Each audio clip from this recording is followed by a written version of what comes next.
Welcome back to Pen and Prosper, a podcast where JT Lawrence is coaching me, Melissa Delport, to be a six-figure author, and we are putting it on the internet. Hi, Hello, Delport. JT. Continuing Welcome back. weeks.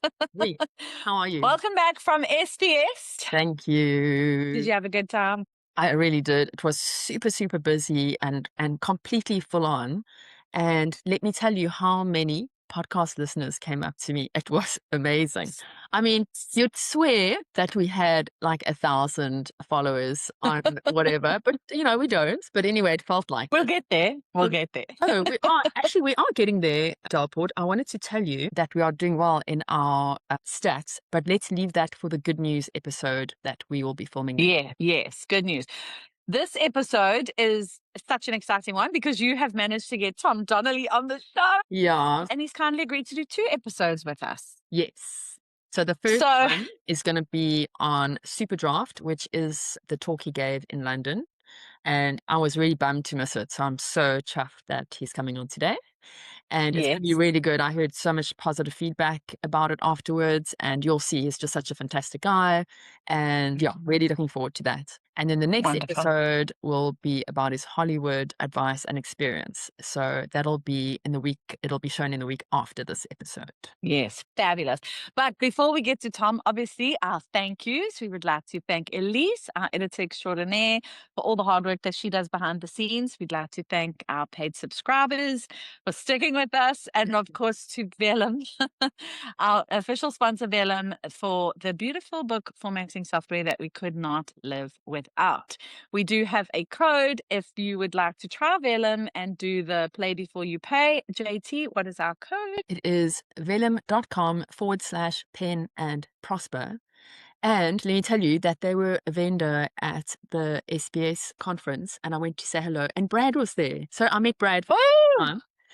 And I thanked him for being a sponsor, and it was just really, really lovely. So nice to meet you. Oh, nice. Yeah. Oh, nice. Yeah. Look at you. You're meeting everyone. Okay, we also have some great feedback from SBS, which we will get to in our good news episode. And I think that's going to be quite a hoot. So thank you to everyone for the feedback.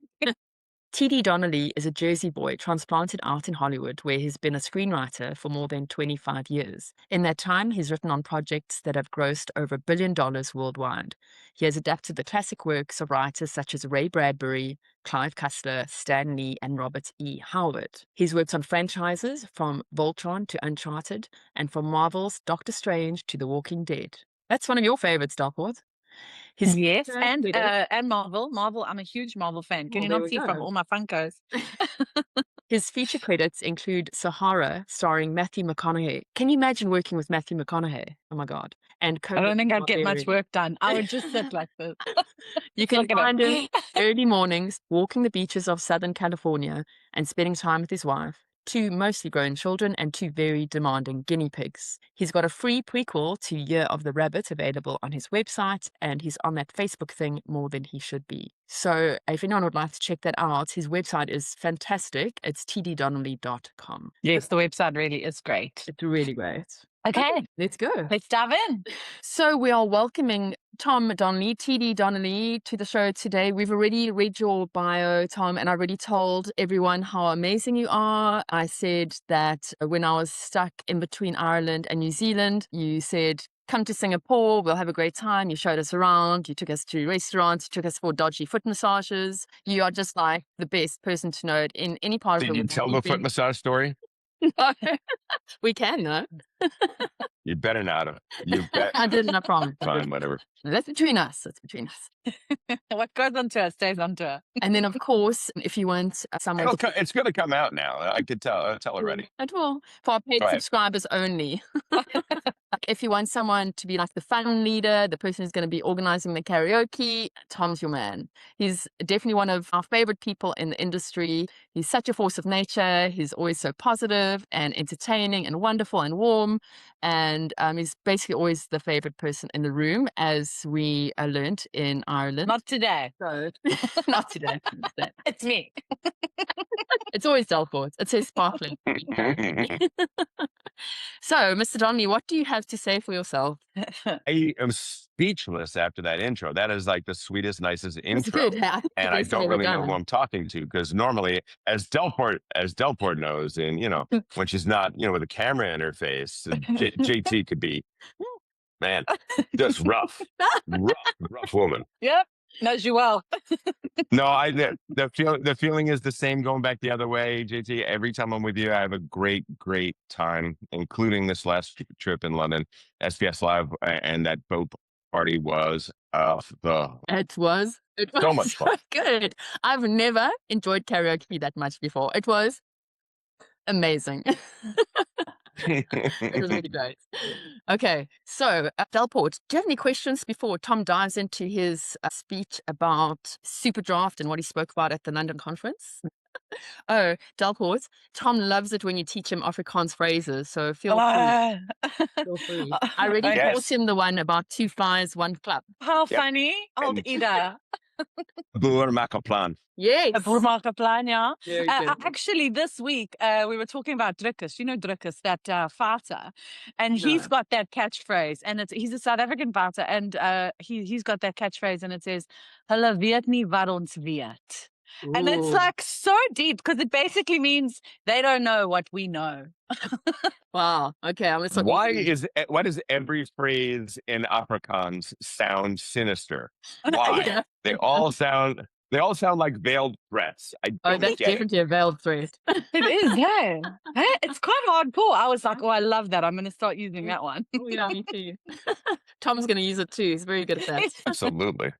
Okay, Tom, tell us about your talk. Yeah, so I was the kickoff speaker. I was the first speaker for SPS Live. James mostly he just wanted me to get the room energy up and get everyone in a good mood, which is not easy when you're talking at 9 a.m. to a bunch of writers and introverts, and especially when they're British, which is like just, I think, introverts squared. They're just very hard. So I made sure that my slides had little tricks and little jokes and little fun things in them to bring them out of their shell and pump them up. And I'd done a talk for James Blatch and his very small, I guess, accountability group, I guess you'd call it.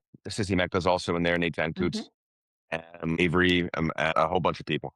And I did that for them. And they are all 6-figure and higher.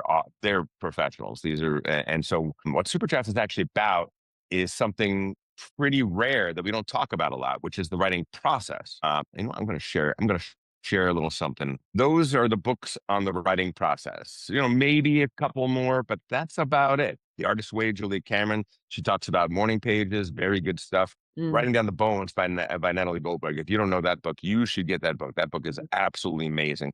For sure. But that's kind of about it.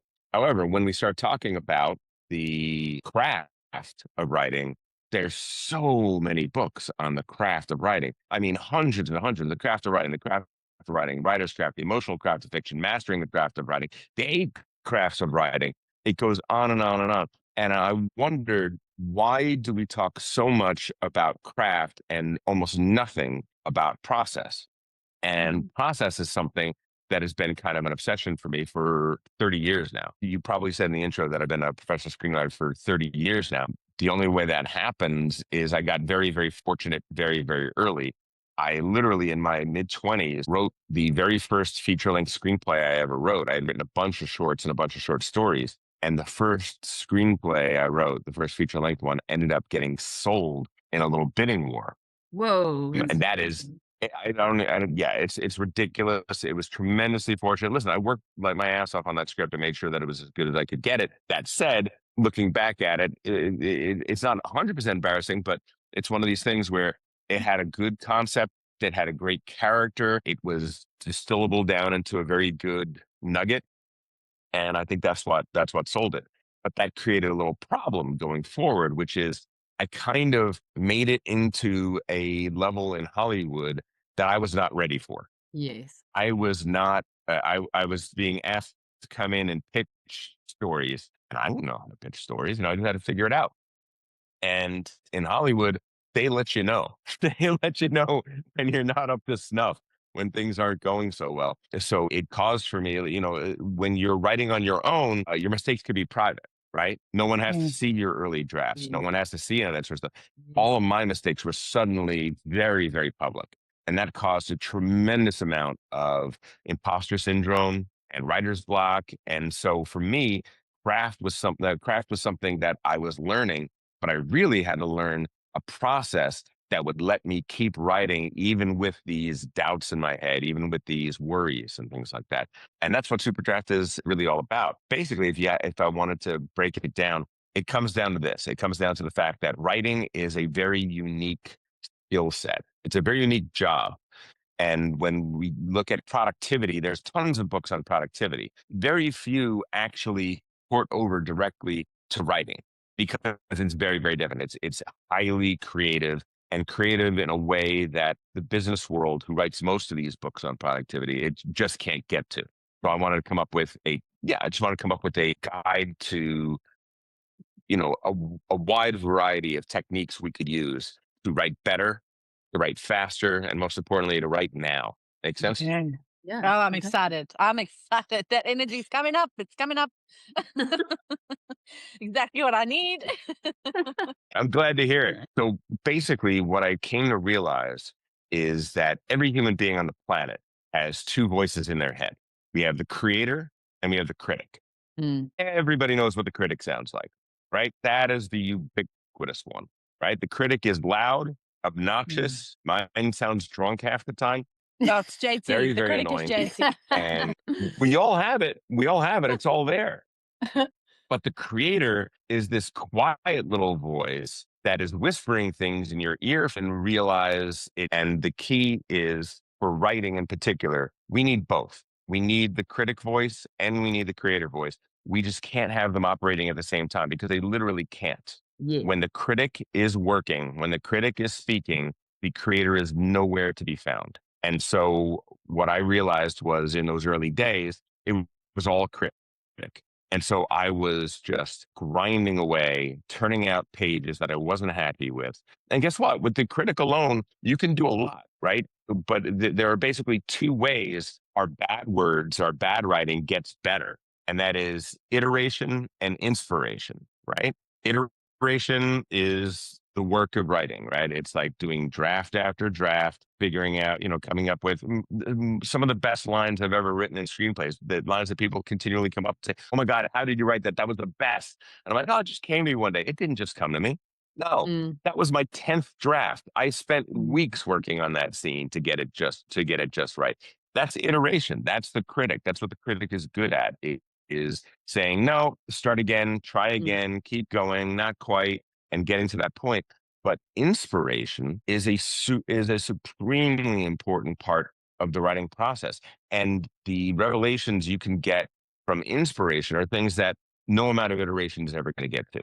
They are lightning bolts from the sky. And a lot of times we are going to be stuck in a place where we don't have access to that inspiration if we don't find a way, a methodology, a process to keep those voices, those parts of the brain separate.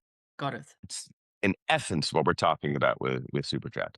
And I go into it and say, well, look, whether you're a plotter or a pantser, and by the way, plotting and pantsing are just people who are writers who are more inspiration led and writers who are more iteration led, right? If you have a really good access to your creator, you're more likely to be a pantser, right? I'm just going to get in and see what happens. It'll work out. The story will all work out. It will find itself. That is 100% creator energy, right? Creator mindset. Yeah, I've never thought of it that way. I need to outline. Yeah. I need to know exactly what's happening next, right? Yeah. Yeah. If you're a plotter, it's all critic. It's all, hey, you got to know what's coming next, or we can't even begin to write, right? That's totally the critic brain. So brainstorming, right? Brainstorming is the only place I know in the professional world, in the business world, where they acknowledge the fact that there is a creator voice in our heads, because they say in all those brainstorming meetings, there are no bad ideas. Okay, no criticism is allowed here. You never hear that in a professional setting except for brainstorming, and that's because they figured out, when you're criticizing, when you're saying if an idea is good or bad, all of a sudden all the room dries right up, right? So brainstorming has to be a creator-led process. Outlining then is taking all of this gobbledygook from the brainstorm and boiling it down into something that works. That's absolutely a wonderful critic-led process. The critic is creative too in his own way. Mine's a he. I call my critic Philip because Philip's a really good name. You can put a lot of mustard on the word Philip. Shut up, Philip. You're not welcome right now. Go to your room. Philip, stop it. Go away. I might call mine I'll tell Murray you when you're because it's serious. my husband, and then I can at least shit on him in some way. Shut up, Murray. Murray. I know, he'll be like, what did I do? Oh. No, not you. I'm talking to someone else. The other Murray. Don't worry, husband. I'm just talking to my inner critic, which I've named you. I don't know. I'm not sure that's such a great thing. But you got to do what you got to do. Let us know how it goes. And I have a name. I also have a name for my creator. My creator is Phoebe. Oh, And Phoebe just comes and goes as she will. There's no pinning her down. But when she's here, ray of sunshine, right? Everything is good with Phoebe's around. So I got the idea the way you were doing this. A little bit. I mean, I didn't. People keep saying friends. People keep saying Phoebe Buffet. And I never, when I came up with Phoebe for her, I don't know. She just was talking to me and it was like, oh, that's Phoebe. And I didn't put two and two together, but subconsciously, maybe that's where it comes from. But anyway, so what you want to create a process, ideally, where you have a creator-led phase, which is very fast, very free-flowing, and just is allowed to be, and the critic is shut out of that room, is not allowed to come into that room. And then after every one of those processes, you have a critic-led process where you allow the critic free reign to have their moment in the sun. To Philip's a jerk, but Philip should come into this process. He can make what he did better. He can take this stuff and find good ways to change it and alter it. And if you're a pantser, that probably means your first step of the process is simply drafting, is going right into the writing. And that needs to be a creator-led process. 100%. The critic is not allowed in the room. And then editing that output has got to be the critic-led process, right? Now, there's never a problem keeping the creator out of the room. The creator's happy to be out of the room, right? You have to invite the creator in. So basically, SuperDraft is 30 years of figuring this out and coming up with like little modules, little keys that people can use. Because Delport, your process is different than JT's, and JT's is different than mine. So you have to follow all of these steps. No. That's never going to work for professional writers.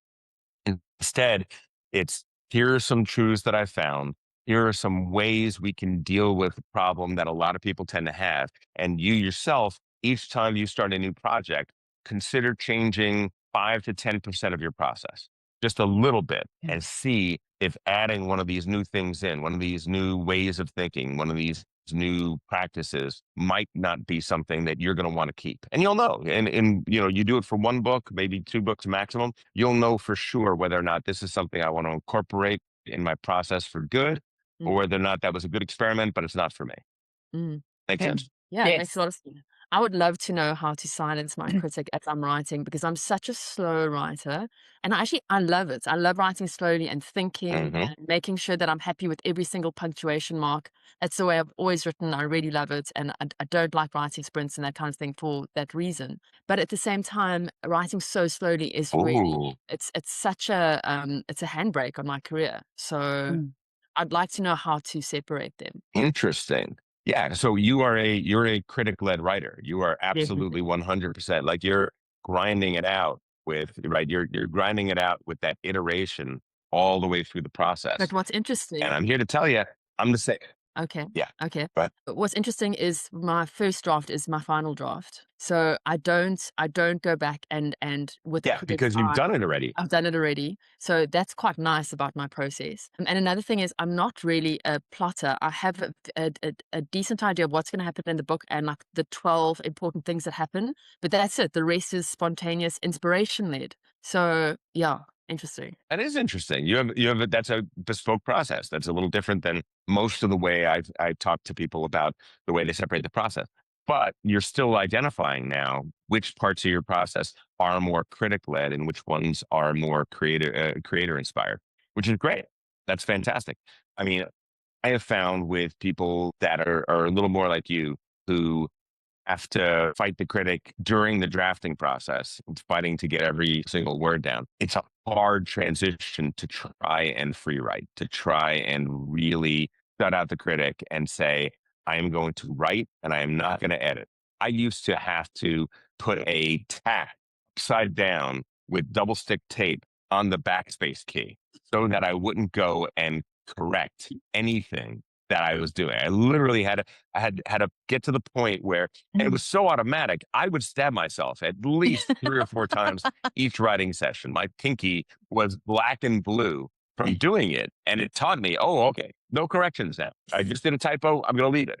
I can fix that later. No big deal. I'm going to keep on going. I should have put a comma in there. No problem. I'm going to keep on going. Keep right on going. Because fixing things later on is so easy, and it's the quickest pass you'll ever do is just correcting typos. I mean, co-writing it takes care of that basically almost for you. It's just instantly taking care of that. And every time you go back and do that, what you're doing is you're keeping your brain out of a flow state, right? And flow state is the most powerful thing. Like the best writing I've ever done is writing that I was deeply in a flow state. And when I finished the project, went back and read it, I didn't remember writing that. Yes, that's happened to me. Wow. Right? Yes. It's amazing that I'm like, who the heck wrote that? Yeah. And I realized, oh my God, it was me. I had no idea. And I was shocked at what I was reading. And it was, that's fantastic when you can get there. And if you've had that, JT, then you know that sometimes the critic does go away and lets you do that, because literally the lateral frontal lobes of the brain, that's where the critic resides. And when that lights up, there's no way to get to the flow state. They've done all these brain studies where they can see when the flow state is happening with athletes and scientists and all kinds of other people. So you're able to get into that state nonetheless, which is pretty amazing. I need to work more on prioritizing my flow states, because I mean, it's the happiest part of any writer's life is being in the flow states, right? So I need agree. to work harder at getting in there and getting the words down in that state. Luckily, I'm going to tell you some things that are going to help your flow state and how we can get more of that. Because in SuperDraft, like half of SuperDraft is talking about how the critic tries to trick you and insert themselves into your process when they shouldn't be there. And then the other part of it is how to get struck by lightning more often. Like literally how to have more inspiration in your writing process. Okay. So let's just do a super quick version of both of them. Perfect. Okay. Critic trick number 1 is research, right? The critic loves telling you you have not researched enough and you need to do more research before you start writing or before you keep writing. I have to know this before I start writing. 9 times out of 10, you do not. A lot of research is critic inspired procrastination, because the critic is terrified of the drafting process. The critic only wants you to think about it, and never actually do it. Yes. So when we talk about initial research, what we say is we only do research on the most important topics. Like, for instance, if I was writing a story tomorrow and it had a significant thing to do with some things that happen in a ER, right? I'm not a doctor. I'm not a paramedic. I'm not an EMT. I would have to do a certain amount of research to be able to feel like I can even write that at all, right? What I do is I do timed writing. So you don't like sprints, but you sprint on the research. Okay. Because if you don't sprint on the research in today's world, you will start off exactly. Yeah. You'll start researching who are all the people that are in a surgery. And 2 hours later, you realize that you just looked up a shortbread recipe. Yes. And you're like, oh, Oops. that's not good. That's not good. So you have to literally come up with a list for yourself of, these are the things that I absolutely have to know before I start writing. And then you do each of them like half-hour sprints. I'm going to do a half-hour sprint to get as much as I can about this. Do I have enough? Good. Next. And so on and so forth, so that you don't procrastinate. And then when you're writing, and you need to do research, you do not do research. The reason it's called SuperDraft is we're just going to draft it and we are not going to let the critic into that room. And the moment you start researching, I was writing something the other day and I needed the name of an army base in Kansas. I don't know the names of any army bases in Kansas. So I would normally look that up. No. I don't look it up. Instead, I type in IOUZ as a placeholder. And then I write down IOUZ, name of army base in Kansas, and I keep writing. Why IOUZ? I owe you because I owe something to the story, right? I have to put something in there. And Z, because I found out the hard way that when you do a global search for IOU, it'll find words like furious and serious, and you don't want that. So there's no word that I know of that has IOUZ in it. So you just put IOUZ and then you keep right on going. And I promise you, this at the end of the book, when you are done and you go back to do the IOUZs, you will be able to do them. It's like being at the supermarket and having a shopping list. It takes you a minute to find every single detail, and you could do 100 of them in an hour easily. It's crazy how fast you can get that done. Whereas if you stop and look it up, it just kills your whole process, keeps you out of flow, and keeps you just hurting, right? Number two, critic trick number 2 is the rewrite. And I'm going to put 2 things into this category. I'm going to ask Delport this first. Delport, when you're done writing for the day, you put it down, you go do your other things, stuff like that. When you come back the next day to write, do you read the last page or so of what you wrote the day before you start writing? I want to say yes, but also I feel like I'm supposed to say no. No, I do. It's good. That's good. That's good. Yes, you have to stop doing that. You have to stop doing that. No. I suspect it. I know, JC, this is going to kill you. No, I can't. Yeah. No, now listen, once again, not every module is for everybody, right? We all have to find our way. But let me tell you this, it is virtually impossible to read what you've written and not enter the critic mind space. That makes sense. It is 1000% inviting the critic into the room with you. The critic is looking at this and it is judging this all the time. There's 1% of the population that doesn't have this problem. We call those people psychopaths. If you're a psychopath, and JT, you can read what you wrote beforehand and not have any problem and go right back into a nice flow state.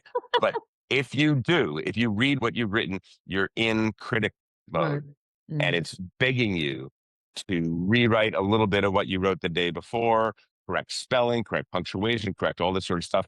And the creator voice can't be heard when the critic is there. And it's going to take you forever. You're going to be writing, slugging away at this work before the creator even finds a moment to come into the process because the critic's already in the room. Does it make sense? I have a question. That makes so much sense to me. Sure. So one of the reasons, I think the main reason any author would read the previous chapter back before starting is to get back into the story, get back into the flow, right? Like you think it's going to get you back into the flow. So how do you do that without reading the chapter? Yeah, you just start writing. Because here's the thing. I can't. I don't even know. Tom, I've got like brain fog and 3 children. Like, I don't know where I am. I don't know where was that? The last paragraph. You can read the last paragraph. The last line. You can't even do that. No. Okay, how about it? Here's what you do. Are you ready? No. Okay, go. Let me just say, what you do is you sit down to write, you close your eyes, and you envision the story so far. Okay? It's like at the beginning of a television show when you have last week on and you see the little recap, right? You're going to do a little recap in your mind without reading anything. You're recapping where you are in the story. And the good thing about a recap is your subconscious, meaning your creator voice, already knows all of this. It does. It absolutely knows all of this. And it also knows what you're about to write to some degree. Right? It's got an idea what's coming next. So when it does on the last episode, it's not feeding you every little thing. It's feeding you the most important things you need to know for this next bit that you're writing, the things that are coming together. Okay. The only time you would need to read in that case is if you close your eyes, you envision the story, and you've completely lost what has happened before. I have never, I mean never, run into a person that was not able to do that. Okay. Your inner critic is, no, I know, she's terrified. He's the critic I lead get it. writer. We've already established this because I'm going, okay, I'll try that. And JT's going, It's just, oh, it's But hard here's for the me. thing. But, okay. What she just said is that you have to read before you can write. I have to do that. yeah. That's a lie the critic is told. Speaking, yes. So What you about need to this? put your It is critic a in the lie the cupboard. critic has told her, and she's internalized it. What about this? At the end of every writing It's session, no negotiating here, JT. at the end of every writing session, Oh, go ahead. send myself a voice note and say, Janita, we are at this point in the story. This is probably what's going to happen next. Like 30 seconds, 1 minute, just to put me back in where I am in the story. Voice, no reading. And then I go, yes, Wonderful. yes. That'll great. work. He'll allow it. Yes. Just do it as the closing moment of your writing session. Yes. Okay. Makes sense? Because you don't need to worry about whether the critic or the creator is operating at that point because you're leaving the writing session. Okay. Perfect. Done. Okay. Done. Okay. All right, you're going to be trouble. I can tell. I can tell. All right. We'd like to take a quick break to tell you about our sponsor, Scribe Shadow. If you're an indie author, you already know that publishing a book is only part of the journey. Reaching readers in new markets is where things get really exciting, but translations have traditionally been expensive, time-consuming, and honestly, a little overwhelming. Which is why JT and I both use Scribe Shadow. We originally started using it for our translations and it quickly became one of the tools we can't live without. Personally, I started translating my books in May last year and my income skyrocketed. Scribe Shadow saves us time, the workflow is simple, and best of all, it's affordable.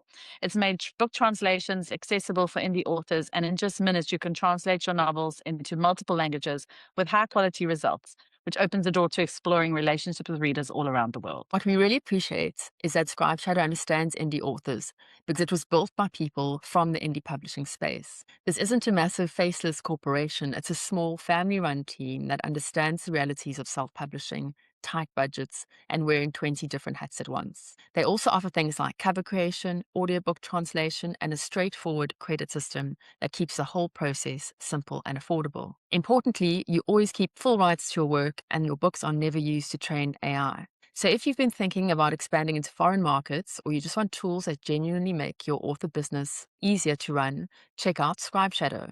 It's become a really valuable part of our workflow, and we're genuinely happy to recommend it. If you'd like to try Scribe Shadow, we have a special code for you. You can get 30% discounts. It is Pen and Prosper 30. You can use that at checkout. Perfect. And let's get back to our episode. Critic trick number 3, and I'm going to stop at 3 because I don't want to give away everything. It's a whole bunch. Critic trick number 3 is the big idea. All right, see if this makes sense to you. The critic has been stopped from getting you to do more research. The critic has stopped you from rewriting and reading what you've written. The critic is getting frustrated because he's been out of the room for too long, wants to be back in there. And so he starts being smarter. He starts figuring out the big idea. He's working while you're not working. And he comes up with something that might sound a little bit like the creator is giving you an amazing idea, like a lightning bolt of inspiration. But the critic is telling you is, this is all wrong. You're going to need to rewrite this because I figured out the amazing way that this story should go. And all the critic is asking you to do is just go back a little bit. Not even, not everything has to change, but go back and lay in the big idea. And if you do that, oh my God, the writing is going to be so much better if you just do this one thing. If you just go and make this change through the earlier pages to where you are now, it's going to be great. Has this happened to either of you in your writing process? I would say no. I know, it does happen to me. Does it? Good. Yeah, where I suddenly go, you know what would be cool? And then it's like, and then you think, oh, and if I... Small things, but not like a major thing that affects everything. Like easy to fix things. That's good. You guys are very disciplined writers. Okay, good.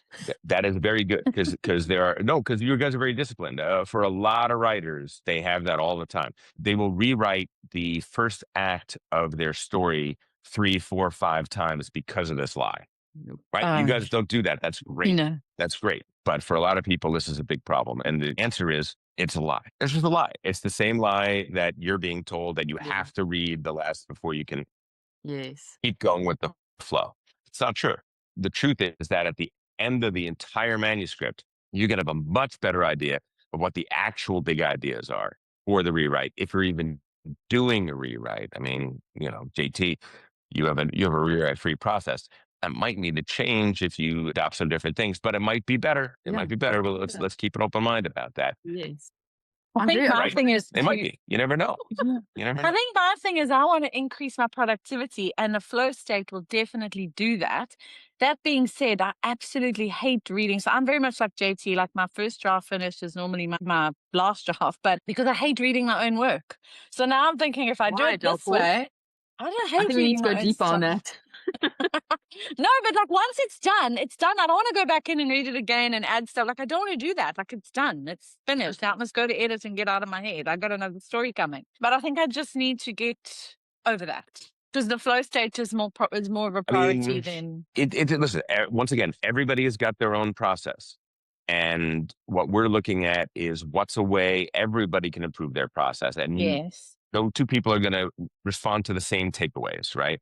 What works for Steve Higgs is not going to work for JT, right? What works for Jeannie Ray is not going to work for either of the other two. Each one has to have their own little piece of it. They're going to find their own pieces that they're going to be able to incorporate in their process and make it work. I would say that most professional writers end up having to do at least a second draft to get the best quality of work. If you don't, like you guys are talking about, it generally means that the first draft has been a slog, has been a slow battle, which is the way I describe it is write, edit, delete, adjust, think, despair, write, edit, delete, adjust, think, despair. I'm so sorry for you guys. It's awful.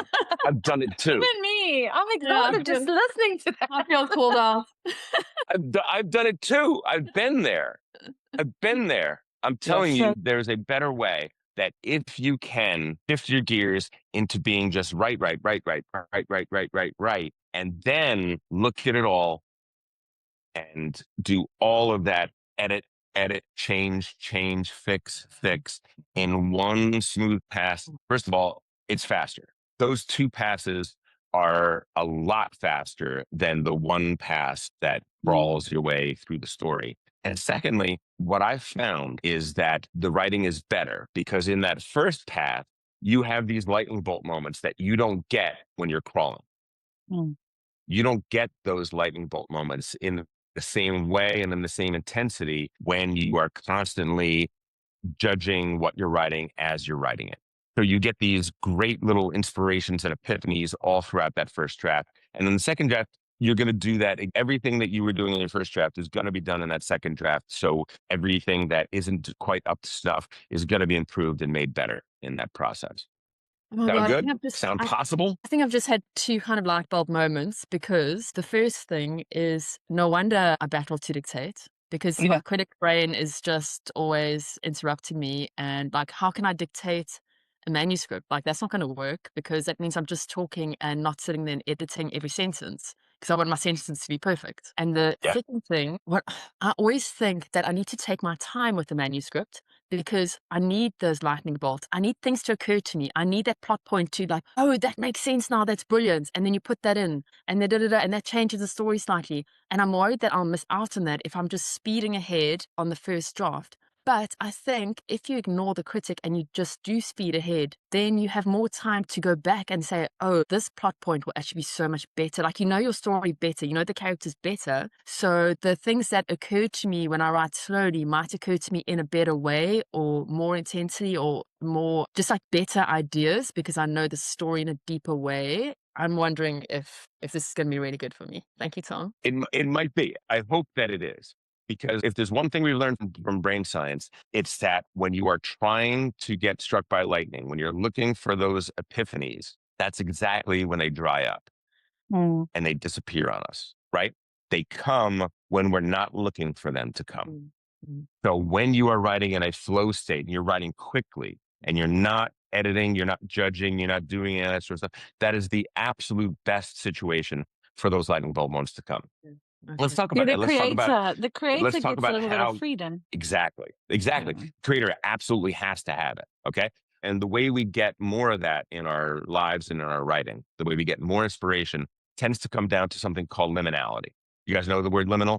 Liminal is the state between states. So in architecture, a liminal space is a foyer, a hallway, a doorway, They're not this room and they're not that room. They're kind of this space in between spaces. Liminality, I'm talking about a psychological liminality. And that quite specifically is the space between the conscious and the subconscious. And when you have a liminal psychological state, they can touch and the subconscious can become just a little perceptible. That's when inspiration really happens. And it's a known thing. There are ways we can do it, the way we can create those flow state moments, the way we can have more of these inspiration are relaxation endorphins and tons of them. All right. So we need to be relaxed. Can you be relaxed when you're judging every word you're saying and know I can make that better? You're not in a relaxed state. Okay. He's talking to you, JT. This is the fun stuff. This is the, I don't know. I'm not saying who I'm talking to. I know how to relax, okay? You didn't see me on the boat party on the tip. I did this talk for 500 people in London, and the number of people that were, the oohs and the ahs and the nods of everybody in that room. And there are pantsers and there are plotters sitting right next to each other, and they're both nodding because there is a universality to what we're doing, right? The struggle we can all identify with, even if we have a very different way of attacking that, right? So when I start talking about these things, people are like, ooh, and especially when I get into this stuff. This stuff is basically self-care, right? You, as a writer, you need to have a lot of relaxation endorphins, or you're not going to be writing at your best. Therefore, Tom Donnelly's prescription for you is you need to relax more. You need to run yourself a nice hot bath. You need to go on a nice long walk. You need to do, right? You need to prescribe for yourself as part of your work relaxation. Yes, 100% agree. 100%. Green and blue spaces are fantastic for creating psychological liminality. So the Japanese call it forest bathing when they walk around in the forest. JT, you and I, we do a little bit of beach walking. I do a lot of beach walking. I dictate on the beach. Those blue spaces are absolutely fantastic for calming the mind, shutting the critic out, and allowing the creator to come to play. The elimination of certain kinds of distractions, because a certain amount of low-level distraction is actually very helpful for creating psychological liminality and for flow states. Walking is one of the best things you can do as a writer. And I have a whole long thing about that, but I don't have time for the whole thing. What I will say is this: walking takes a certain amount of concentration. Part of your brain is making sure you don't fall down or twist your ankle or figure out which way to go on the path and where to go and what to pass and to take note of your environment. Your conscious mind is doing some of that. That's a good distraction because it allows the background processing part of your brain to go wild and to think about other things, because the part of the brain that normally tells it, hey, stop daydreaming, pay attention, is busy doing other things. That's a good thing. Have you ever been in a car and driving and you start thinking about things and suddenly you realize I've gone 7 exits past where I was supposed to get off? Yeah. Yeah, that's another one. Driving is another one. It's literally called highway hypnosis. And it's a state where our conscious brain is busy not getting in an accident and paying attention to all the things it's supposed to pay attention to. But there's enough brain power left over that our subconscious can be doing a lot of work and kind of feeding a little bit into our conscious brain. That's another way we can do that. There's a bunch of other, but to give you just a general idea, this is what we're talking about here. We're talking about looking at what creates these instances where our subconscious can be seen and heard from, and we can have a lot more of these moments, a lot more of these oh wow moments, or wow, that's a great idea, I hadn't even thought of that. And if you can be doing that while you're drafting and you can keep that critic out of the room, oh my god, first of all, the pace of your writing picks up so fast, and the quality of your writing, I guarantee you, your critic right now is telling you, yeah, I'll be writing fast, but it's going to be absolute crap. It will not be. You will be shocked. You will be shocked by how good it is. Listen, there's going to be stuff that needs to change. There will be plenty of things that need to change, but you will be shocked at how good it is, because the critic is telling you, hey, you can't do it without me. You've got to have me there on your shoulder every step of the way, catching all the mistakes you're making. Yes. And you do not. You do not. You absolutely do not. If you can free write this way, you are going to turn out a draft that has got more inspiration than you could get from the critic, from trying that scene 100 different times. You would never get to some of the things that you're going to discover in that. And for the things that aren't working, or the things that don't quite line up, that's what your next pass is for. Your next pass, the critic can go hog wild and say, who wrote this crap, and fix everything that needs to be fixed. Yeah. I'm nervous, but I'm also excited. Tom, you'll be interested in Steve Aitchison's next episode we're filming with him, because he speaks about lucid dreaming. And I mean, I don't think you can get better liminality than that. And also, you left out one of the ways. Do you know liminality is drugs? Yes. Are we not going there this episode? No, I don't. Listen, I'm a Hollywood screenwriter. If you think that I haven't at one point or another experimented with that, you're out of your gosh darn mind. Yes, I've tried it. I do not find them to be a reliable aid. No, I don't. I have never found them to be. Same. So we don't write drug even edits marijuana anymore. Look, I'm not saying a good by glass the of way, wine doesn't help the process. I'm just saying, like, I wouldn't recommend hard drugs. Rather try Steve Aitchison's lucid dreaming or something. A couple things. First of all, Delport, you just quoted Hemingway. Hemingway never wrote drunk. Do you know that? You sure about that? No, he wasn't lying. It's a metaphor. Yes, he never. He always wrote. He never would start writing until he was stone cold sober. Okay, he merely. I also thought he was. No. Only when the writing of the day was over. He took it very, very seriously. Wow. Okay. No. So it's a common misconception. Buzzkill. He never did. The other thing is that, Janita, would it shock you? Here, I'm going to show you something here. Wait, did I say dreaming? Yes, I said dreaming is one of the ways we experience deep, deep liminality. Okay. What if I said you could get a pretty decent story editor working for about 8 hours a day for free? You can, and here's how.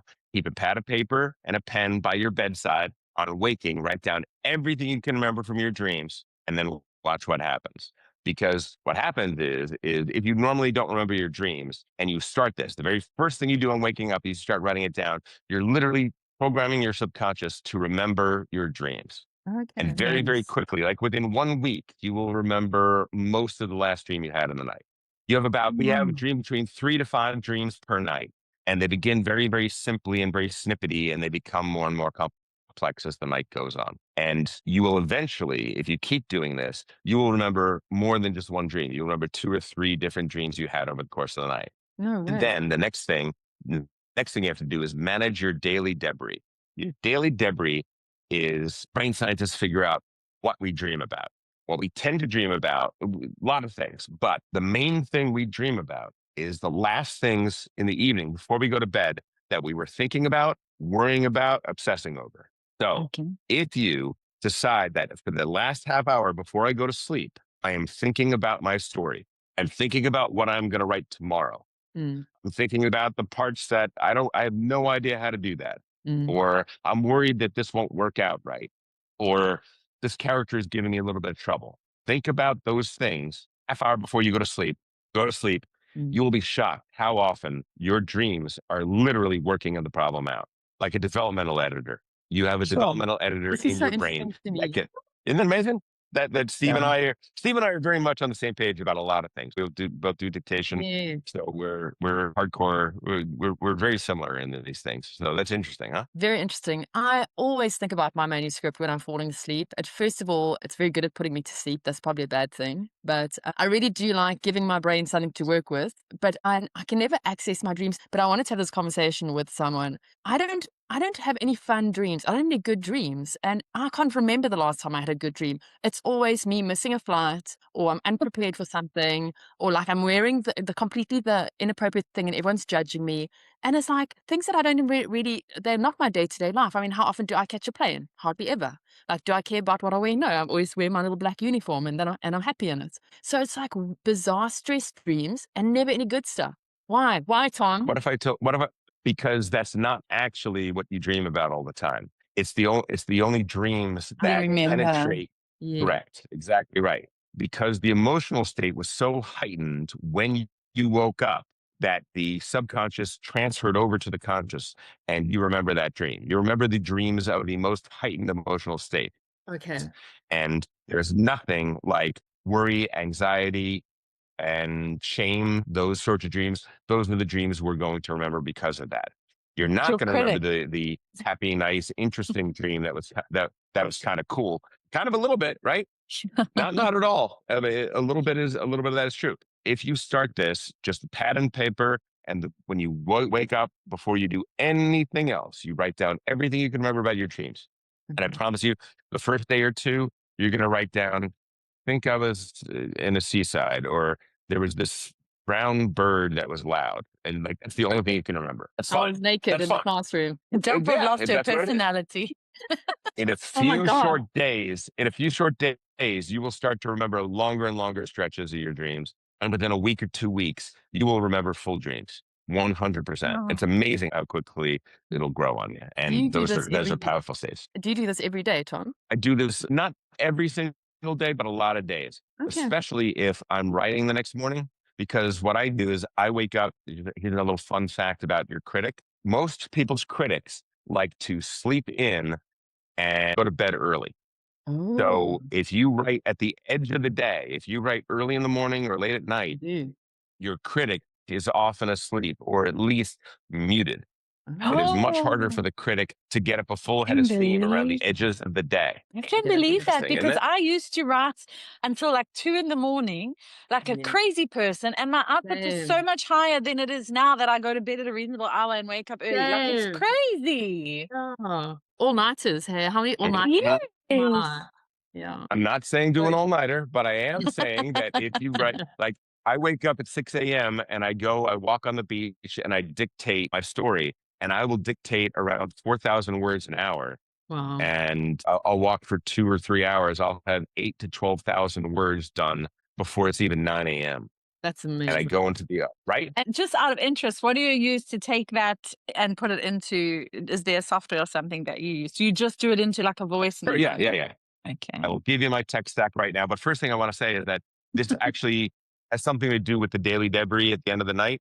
Oh, Yes. What I do for the last half hour before I go to sleep, I will either on my phone's notes app or on a little index card, I will write down all the things that I'm going to be writing tomorrow. And I carry that card with me in my pocket. So as I'm dictating on the beach, if I ever feel like, I don't know where to go from here, I just look at the card and boom, I know the next thing.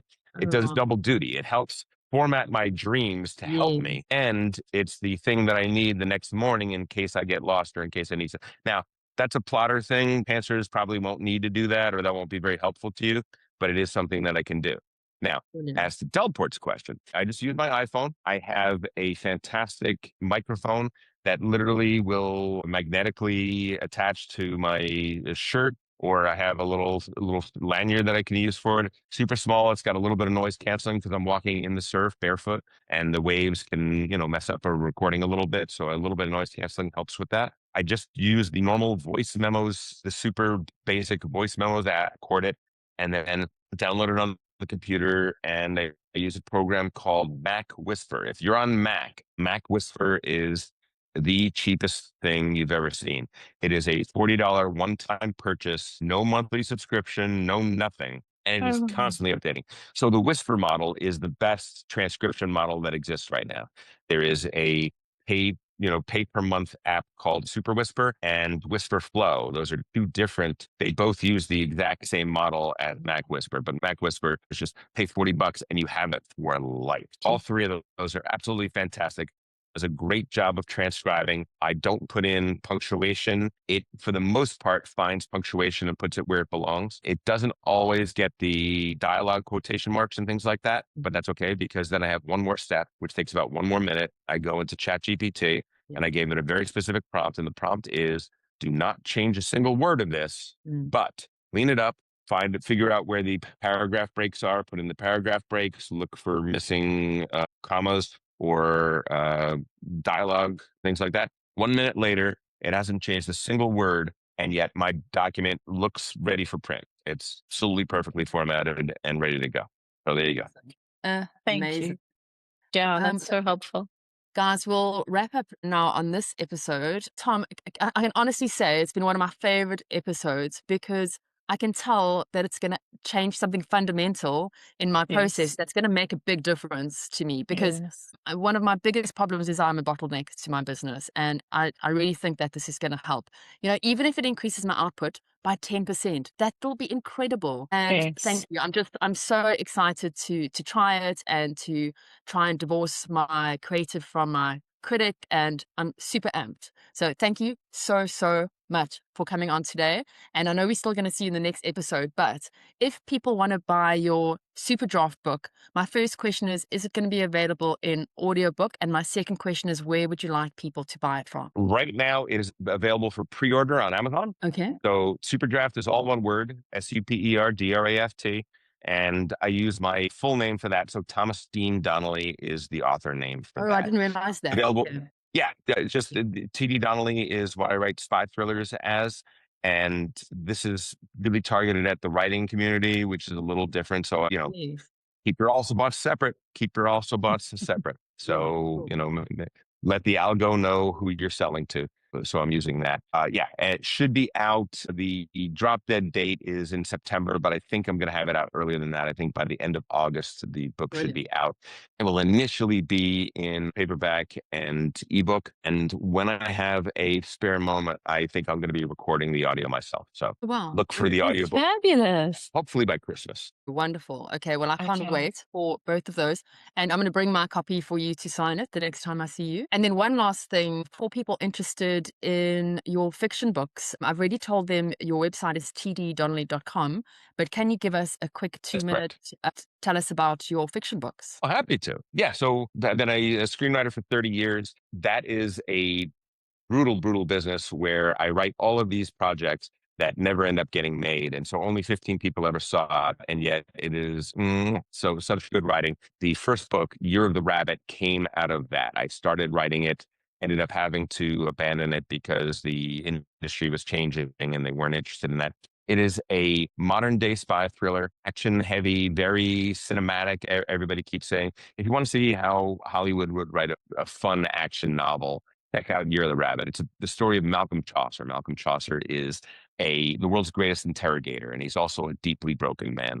He was tortured for 8 years in North Korea before he was eventually released, and he suffers from PTSD in a very particular way, the same way that makes him an absolute perfect judge of every single person's emotion. He's like a perfect human lie detector. Amazing. I'm looking at your covers. They're fantastic. They are so good. Yeah, this is so nice. Thank you. I read the blurb and I was sold. It's next on my Spotify list. I just finished reading another indie author friend of ours book, Kyla Stone, psychological thriller. The Guilty Ones? The Guilty Ones. Thank you so much. Yes. Yeah. And it's really good. So I recommend that film too. Yeah. Okay. Thank you so much, Tom. We will see you in 5 minutes, but the viewers will see you in a week's time. Okay, you have to give an awkward wave. Awkward way.